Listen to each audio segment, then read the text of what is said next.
Arctica a fait escale dans une cabane située à la pointe nord de la Tchoukotka, région la plus orientale de la Sibérie. Après 3 années de voyage à travers le grand nord de la Russie, Gilles Elkaïm s'apprête à reprendre la piste avec ses chiens de traîneau pour atteindre le détroit de Bering. En regard des 10 000 kilomètres déjà parcourus, les 1300 kilomètres restants paraissent une formalité. Mais Gilles sait désormais qu'il n'a plus droit à l'erreur. Nous sommes déjà en décembre, les mois ont passé très très vite et je suis encore en préparatif de départ. Les préparatifs avancent très lentement évidemment, compte tenu de toutes les tâches qu'il faut accomplir. Le patin du traîneau s'est fendu dans une chute et avant d'attaquer la prochaine étape vers le détroit de Bering, je vais devoir réparer ce traîneau pour qu'il soit suffisamment solide pour progresser dans cette région très chaotique de la banquise. Maintenant, il faut tester le traîneau dans les conditions les plus difficiles. Kiss Nielsia! Toujours lui qui démarre le traîneau. Ok, allez les chiens. Il faut absolument que le traîneau tienne le coup avant le départ. Donc on va mettre la gomme là pour les essais et voir si la réparation est fiable.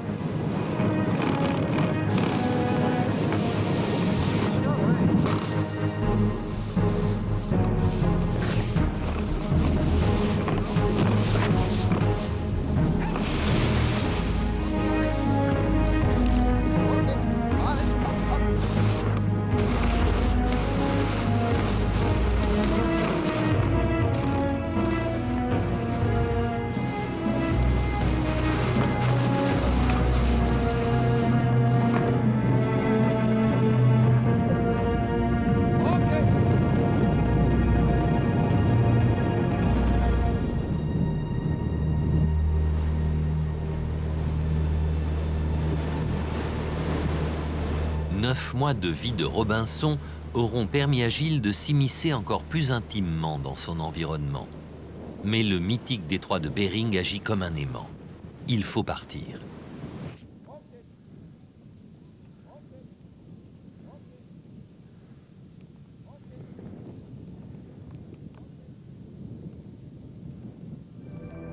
À présent, il y a l'enfer des glaces. Des chaos monstrueux dans lesquels il faut coûte que coûte faire passer un traîneau d'une demi-tonne. La réparation tiendra-t-elle? La tente supportera-t-elle un 4e hiver? La banquise ne va-t-elle pas se briser? Les eaux libres ne vont-elles pas engloutir hommes et bêtes? Les chiens, 11 chiens pour tracter cette énorme charge qui assure plus d'1 mois d'autonomie. Autant de questions dont les réponses sont à trouver au devant de l'étrave. Dans ce décor d'apocalypse à la fois beau et effrayant, la nature seule impose son scénario. Les acteurs sont soumis à une loi implacable, celle dictée par les éléments.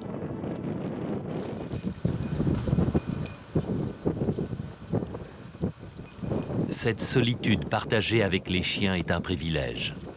Elle inculque le véritable sens du mot liberté. Le froid, le vent, la glace ne sont plus des obstacles, mais un enrichissement perpétuel. Gilles y puise son énergie au même titre que les peuples qui cherchent dans la nature la source de leur substance vitale.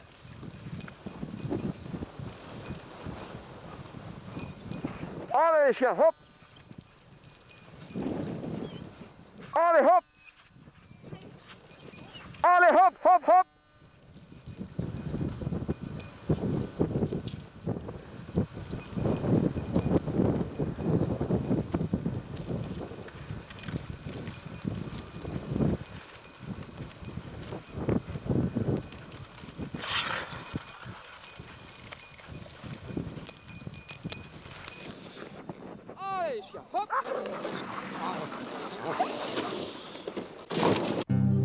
L'explorateur n'est pas un homme qui s'acharne à trouver sa place en société, mais un être humblement subordonné aux règles élémentaires de la survie.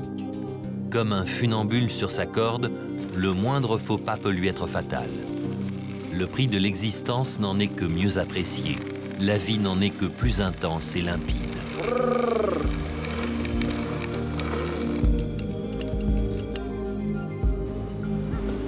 Vivre à l'aise dans le Grand Nord est possible, mais jamais simple. Cela fait appel à une haute technologie, qu'elle soit issue des traditions ancestrales ou des inventions les plus modernes. Cela va de la pelisse en peau de renne à la tente en Kevlar. Il ne s'agit pas de combattre le froid, mais de le gérer. Comme un artisan développe son savoir-faire par l'expérience, le voyageur polaire imagine astuces et techniques de manière empirique pour s'adapter. Même si Gilles commence à trouver son environnement moins hostile, parfois même amical, il n'en reste pas moins néophyte. Mais n'est-ce pas là toute la richesse de ce voyage? Celle que procure le sentiment d'apprendre chaque jour à être en communion avec les éléments.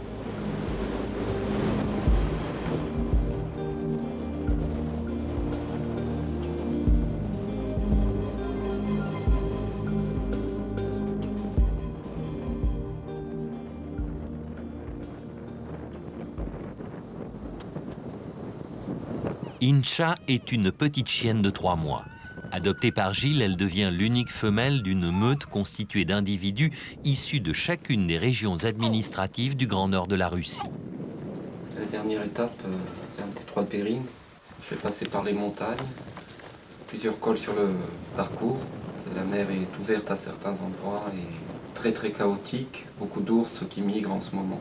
Donc je vais grimper là-haut, sur les montagnes, en espérant que le temps soit pas trop mauvais, qu'on ait un peu de visibilité pour passer le grand col.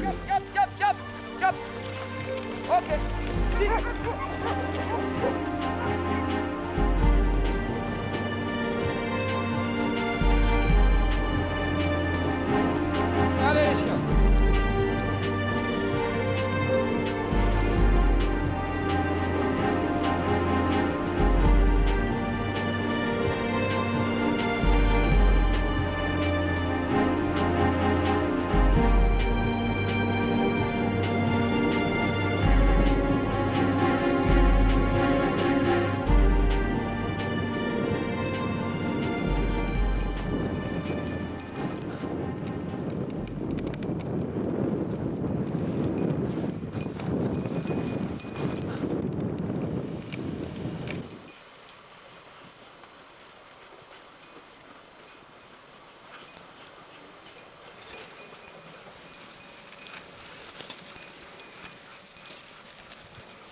Trouver son chemin dans le dédale montagneux demande une grande concentration. Le canyon de Tcheguitoun est un barrage naturel aux à-pics impressionnants. Plusieurs reconnaissances permettent de trouver un étroit passage entre deux falaises de glace. Allez. Doucement.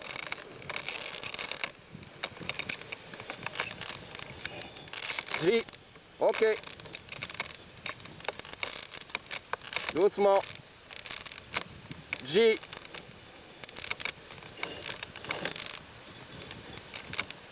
Ok. Yep.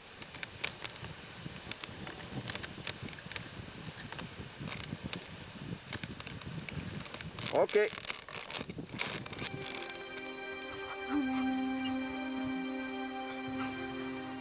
La rivière est atteinte, mais il n'y a pas de quoi se réjouir. Il faut maintenant louvoyer entre des gouffres d'eau libre, souci qui ne paraît pas inquiéter le gros de la troupe. Allez les chiens.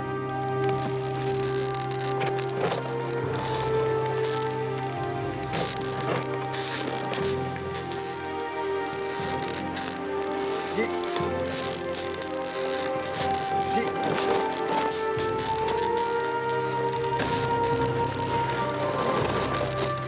J. J.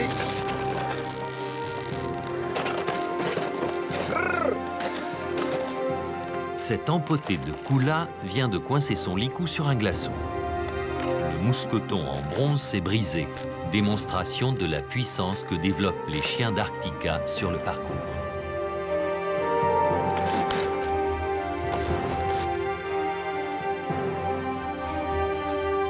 Ok, allez. Allez, allez, hop, hop, hop. Allez, hop. Ok, allez. Selon la carte, une vieille cabane devrait se trouver à la côte. J. Il faut absolument atteindre le refuge, car la tempête menace. Aussitôt arrivé à bon port, l'ouragan se déchaîne. Le Yujak est un fort coup de vent du sud. Issu des montagnes, il s'échauffe du fait de la différence de pression. Ce faune est la terreur des habitants de la Tchoukotka. Là-bas, là-bas.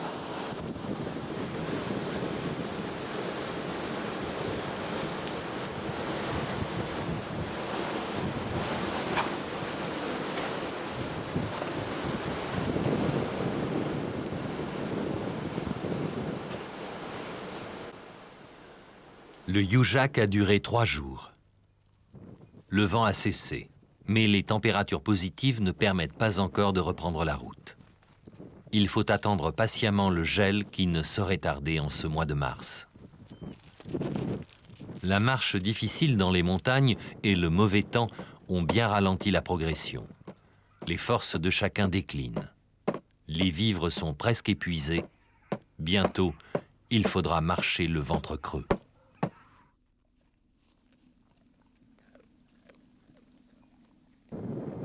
C'est en observant le balai de 2 grands corbeaux sur la berge que Gilles a découvert cette carcasse de morse à moitié dévorée par les bêtes. La viande est putréfiée, mais elle sauve l'équipe de la famine. Si l'explorateur ne doit pas compter sur sa chance, il doit toujours la saisir.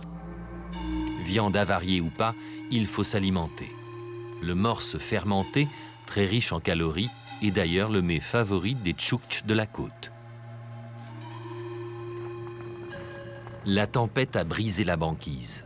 Elle est dorénavant impraticable. Il faut reprendre le chemin des montagnes.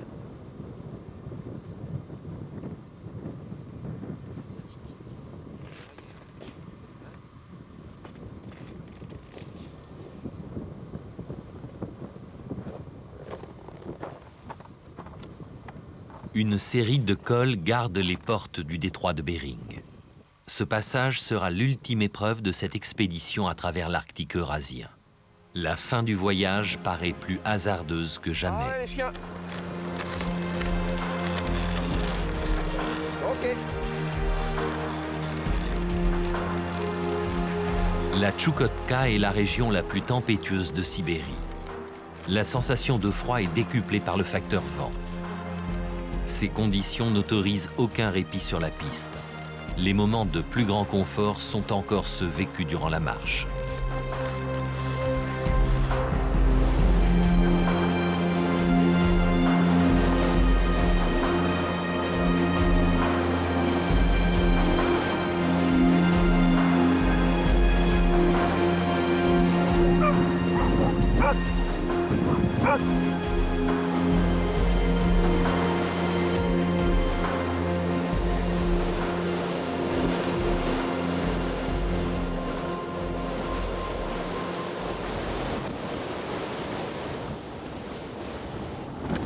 Pendant ces périodes de tempête, j'essaye de m'occuper le plus utilement et peut-être intelligemment possible. Oublier le bruit du vent, ce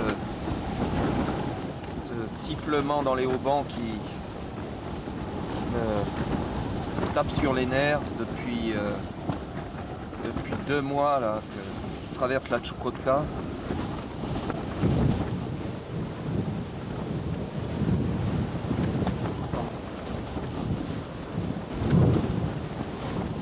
Dans les montagnes, près d'un col, et le vent souffle fort là. J'espère que la tente va tenir le coup. Depuis 4 ans qu'elle tient le coup, mais là c'est vrai qu'elle commence à se fatiguer un peu, comme l'équipe d'ailleurs. Les chiens, le bonhomme, ça fait notre 4e hiver et on commence, même si on n'a pas de gelure, on est bien équipé, bien adapté à notre environnement. Même il y a une certaine fatigue due à ce très long voyage.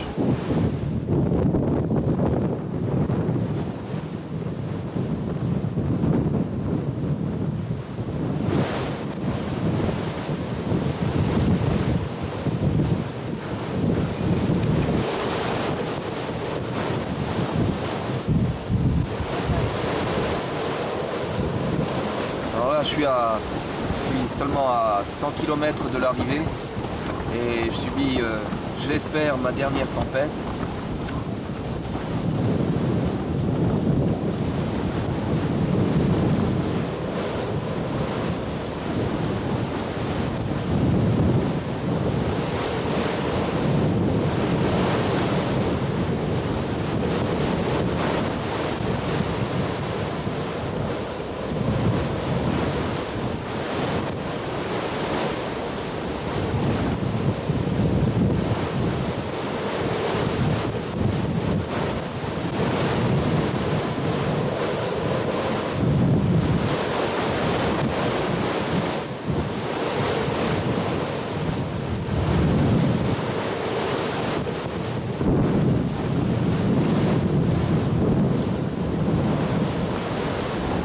C'est vraiment une région spéciale pour son mauvais temps et réputée aussi pour ses tempêtes, et elle n'a pas volé sa réputation.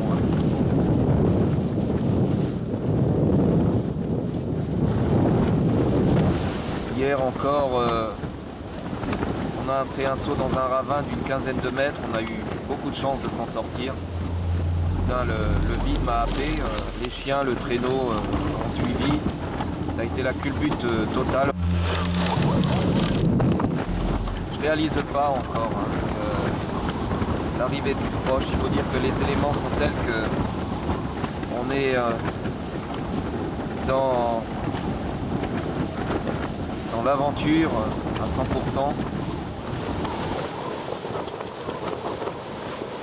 Malgré la mauvaise tournure des événements, Gilles annonce par message satellite son arrivée au détroit de Bering. Durant 4 ans, un projet pédagogique a été mené avec un réseau d'écoles françaises et russes. Après 48 heures de tempête, il faut dégager le campement. Le travail du voyageur de la toundra consiste plus à manier la pelle qu'à mettre un pas devant l'autre. Soigner ses bêtes et s'alimenter font partie des meilleurs moments. Le régime des chiens, comme celui de leur maître, ne varie guère. Il est constitué presque uniquement de viande ou de poisson. Mais le menu est recomposé par la pensée au moins 10 fois par jour sur la piste. L'explorateur doit en outre écrire, photographier, filmer. Des tâches qui prennent un temps précieux et dont certaines ne sont pas évidentes à mettre en œuvre lorsqu'on est seul. Oula. Ah, il est guéri enfin. Il a eu un hiver difficile.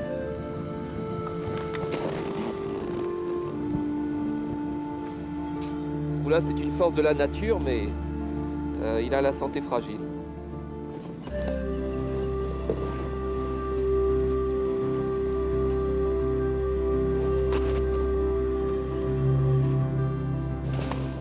Welen, Ostietni, Toczka.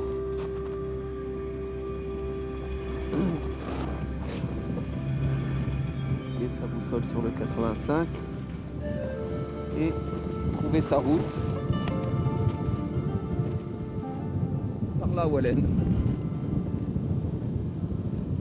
On est dans la bonne direction. Pendant 3 années, ça a été l'enthousiasme, la découverte, la soif d'exploration, et le 4e hiver, c'était devenu une routine. La furie des éléments, la neige, la banquise, les chaos de glace. On a travaillé tout l'hiver pour avancer.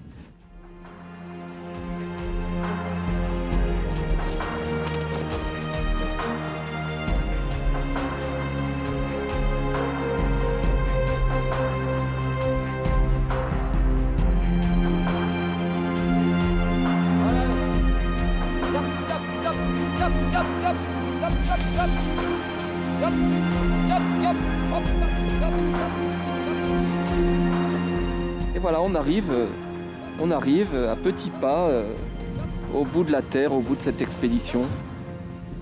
Arrivé au point le plus oriental du continent, d'un continent qu'on a traversé à la seule force surtout de notre mental, mais aussi un peu aussi de nos muscles. Les chiens ont fait un énorme travail et je les ai un petit peu aidés à arriver au bout. Vraiment, les esprits de Chukotka, ils nous ont laissé passer au final, mais ils nous ont bien fait souffrir quand même. On a trouvé l'écho des populations qui, depuis des millénaires, vivent dans ce milieu intransigeant. On a appris les gestes qui permettent de vivre, de s'approvisionner, chasser, pêcher, se faire un petit cocon dans cet univers qui paraît vraiment invivable pour le premier venu.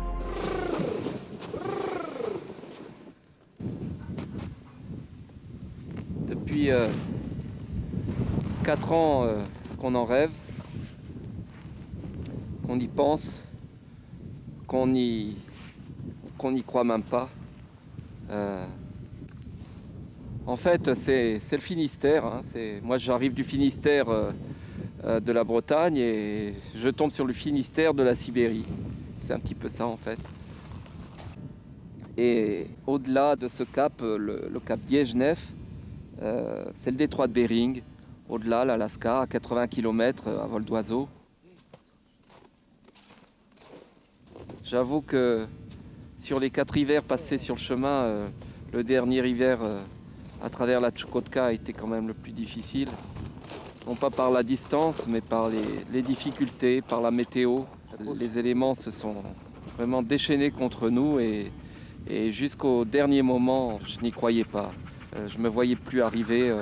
Les chiens et surtout moi, on était à bout de force. J'ai quelques chiens dans l'équipe qui m'ont suivi depuis la première année. Ils ont parcouru presque la même distance que moi. C'est exceptionnel. Ce sont des champions du monde de distance. On arrive seul et dans la plus grande discrétion, comme a été le projet Arctica depuis sa genèse.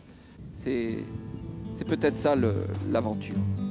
Alors je compte plus le nombre de tempêtes qu'on a vécues sur le chemin, le nombre de difficultés, le nombre de dangers, le nombre d'incertitudes, le nombre de tous ces moments difficiles et d'émotions, des moments aussi de grande satisfaction, d'énormes satisfactions.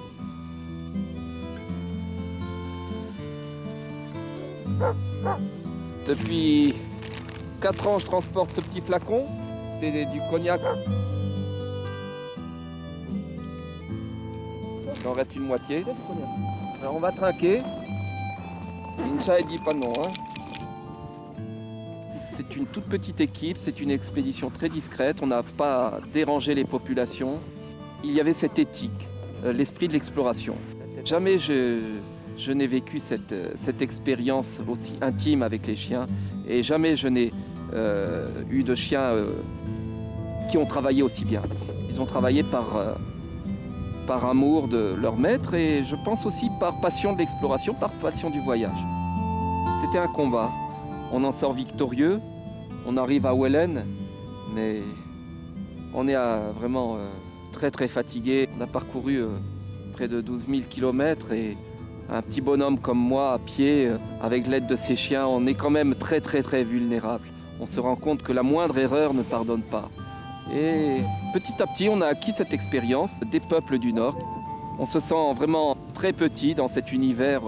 C'est l'immensité, un milieu très hostile dans lequel on a appris non pas à survivre, mais à vivre.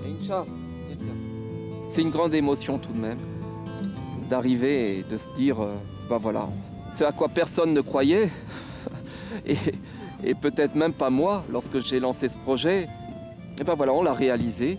Et on l'a réalisé peut-être sobrement. L'amour que j'ai pour mes chiens, ils me le rendent. Ils me le rendent par le travail, par tous les efforts qu'ils fournissent sur la piste. Je dois dire que la clé de la réussite peut-être de cette expédition, ça a été de suivre les lois édictées dans le grand livre de la nature. À mon humble avis, cette expédition n'était possible qu'en solitaire. Ok. Hop.